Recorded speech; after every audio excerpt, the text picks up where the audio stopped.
बोले ऐसे कौन से अपराध हैं?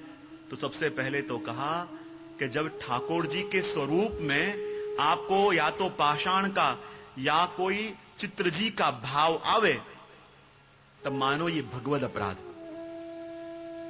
मेरे घर में जो विराजते हैं वो स्वयं गोवर्धननाथ जी नहीं, पर उनके चित्र जी विराजते हैं, ये भाव आवे, पहला भगवद अपराध।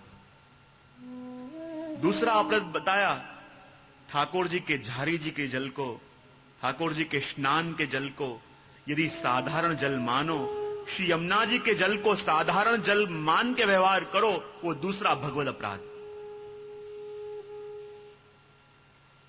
जब जतिपुरा में जाओ और श्री गिरिराज जी के स्वरूप का दर्शन करो और गिरिराज जी के स्वरूप में कोई साधारण लौकिक पर्वत का अनुभव हो, मन में ऐसी मति आवे, तो मानो वो तीसरा भगवद अपराध।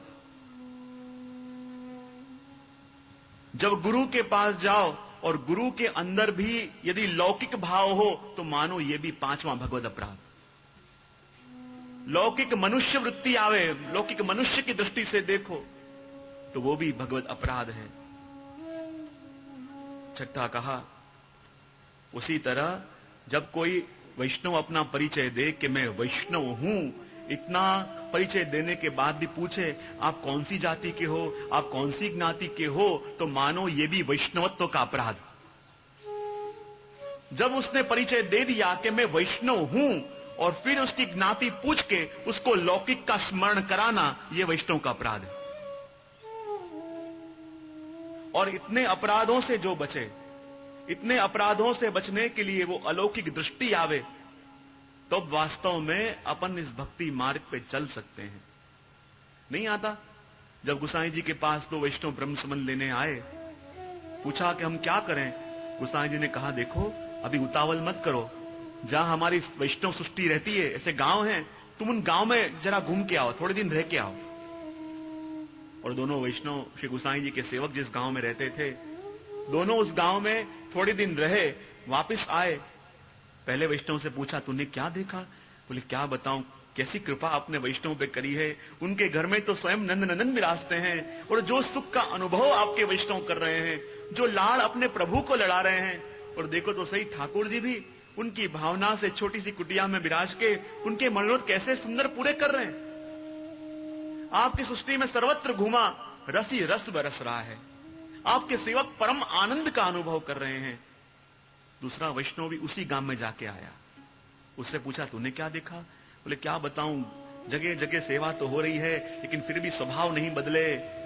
लोग ऐसे ही क्रोध कर रहे हैं, लोग ऐसी ही ईर्ष्या कर रहे हैं, लोग ऐसी ही निंदा कर रहे हैं। कहीं भी शांति नहीं दिखी, कहीं भी सुख नहीं दिखा। घर में ठाकुर जी विराज रहे हैं। वही गांव में जाके आया था, उस वैष्णव ने यह वर्णन किया। तब पहले वैष्णव कहा गोसाई जी ने, ले मैं तेरे घर में ठाकुर जी पधराता हूं, तेरे घर में ठाकुर जी सुख से विराजेंगे। और जब दूसरे ने कहा, मेरे घर में अभी तुझे थोड़ी देर है, थोड़े दिन तू मेरे पास रह, थोड़े दिन तू मेरी टहल में यहां रह, प्रभु की सेवा कर, प्रकार प्रकार के वैष्णव के दर्शन कर। और जब उनके प्रति तेरी आदि दैविक दृष्टि आएगी, तब जाके तुझे भगवत सेवा का अधिकार मिलेगा। और जब ये दृष्टि अपनी आवे, तब वास्तव में भगवत सेवा के अपन अधिकारी होते हैं। और ये वल्लभाख्यान क्या है? ऐसी ही दृष्टि संपादन करने का एक सशक्त साधन, दृष्टि देने वाला ये ग्रंथ है। और आप अनुभव करेंगे ये 9 दिन के बाद। अभी मैं नहीं कह रहा, जो श्रवण किया है वो कुछ नहीं है, ये सिर्फ बीज बोए दिए हैं। आपको भी पता नहीं है क्या बोया गया है, क्योंकि जब बीज बोए जाते हैं वो भूमि के अंदर होते हैं, दिखता नहीं है। बस थोड़ा सा सिंचन उसे मिलने दो, थोड़ा सा जल मिलने दो, थोड़ा सा प्रकाश मिलने दो, थोड़ी सी खाद मिलने दो, और फिर देखो वो बीज जो बोए गए थे कैसे अंकुर बनके पृथ्वी में से फूट के बाहर निकलते हैं। और तब पता चलेगा ये जो श्रवण हुआ है वो क्या हुआ। ये श्रवण और कुछ नहीं, बस भूमि में 9 दिन तक बीज उछालें। जैसी जैसी भूमि के जीव होंगे, वैसे वैसे बीजों को आत्मसात करेंगे, और आत्मसात करके उसके ही अनुरूप वो आकार भी धारण करेंगे। तो आइए उन्हीं वल्लभाख्यान के माध्यम से अपन दर्शन कर रहे हैं, और अभी 5वें आख्यान का दर्शन अपन कर रहे हैं। तो प्रथम से गान करें और फिर आगे की श्रृंखला में अपन आगे बढ़े सभी भाव से, प्रेम से। श्री विठ्ठल सुखकारी नाम निष्पाप हाय नर नारी दुर्गति सकल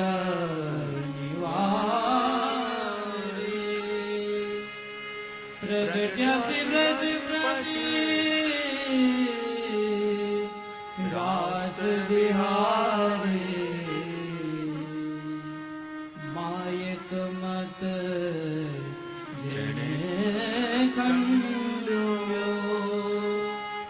भक्ति मार्ग जने बहु बेर मंड्यो उत्पत जना सरे दंड्यो मूरख है तू कुशब्द विकन्यो वचन सुधाकर जो दे वचन रसिकर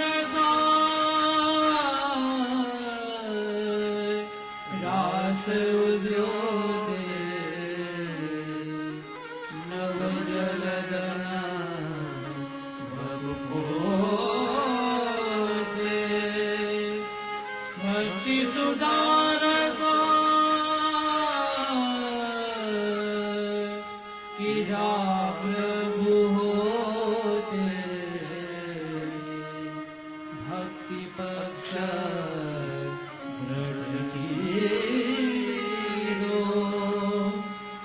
वचन सुधारका जन श्रुति पीदो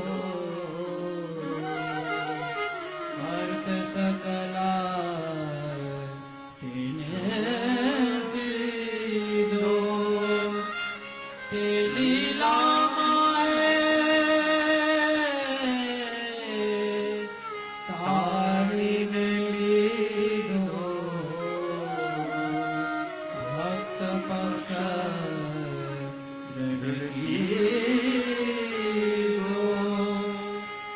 वचन सुधारता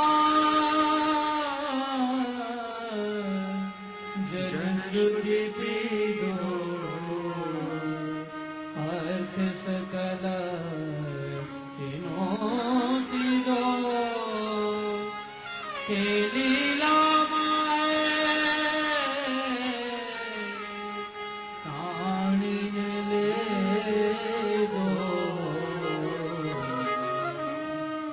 भक्ति पक्ष दृढ़ कीधो वचन सुधारज जन श्रुति पीधो अर्थ सकल तेनो सीधो ते लीला माहे ताणी ने लीधो। सुंदर बात श्री गोसाई जी के स्वभाव की बताई, क्योंकि श्री गोसाई जी का प्रागट्य जब हुआ, श्री गोसाई जी जब छोटे थे, कहते हैं कि जब श्री महाप्रभु जी को प्रभु ने आज्ञा करी कि अब आप पुनः स्वधाम पधारो, आपका वियोग आपका ताप मुझसे सहन नहीं हो रहा है। उस समय तृतीय स्कंद तक के सुबोधनी जी श्री महाप्रभु जी ने पूर्ण किए थे, पर जहां प्रभु की आज्ञा हो गई, श्री वल्लभ विचार करने लगे, अरे मेरा पदार्पण भूतल में तो उन पुष्टि पुरुषोत्तम की लीला को प्रकट करने के लिए हुआ है, और वो पुष्टि पुरुषोत्तम की लीला तो 10वें स्कंद के अंदर है, और जो वो लीला प्रकट नहीं हुई तो देवी जीव का पोषण कौन करेगा, देवी जीवों को सुख कहां से मिलेगा। ये विचार करके 10वें स्कंद के ऊपर आपने सुबोधिनी जी लिखे, एकादश स्कंद लिख रहे थे। पुनः भगवद आज्ञा हुई और आप ये कार्य कुछ शेष बाकी रख के आसुरों में लीला करी आपने, और उनके उपलक्ष्य में उसी समय श्री गोसाई जी प्रभु चरण कुमार अवस्था के थे। कुमार अवस्था में ही श्री वल्लभ ने जो कार्य आपके लिए शेष छोड़ा, मानो एकादश स्कंद द्वादश स्कंद की टीका आपने टिप्पणी जी के रूप में लिखी, और कहते हैं श्री गोसाई जी प्रभु चरण ने जो मार्ग श्री वल्लभ ने प्रकट किया है, जो मार्ग श्री वल्लभ ने बताया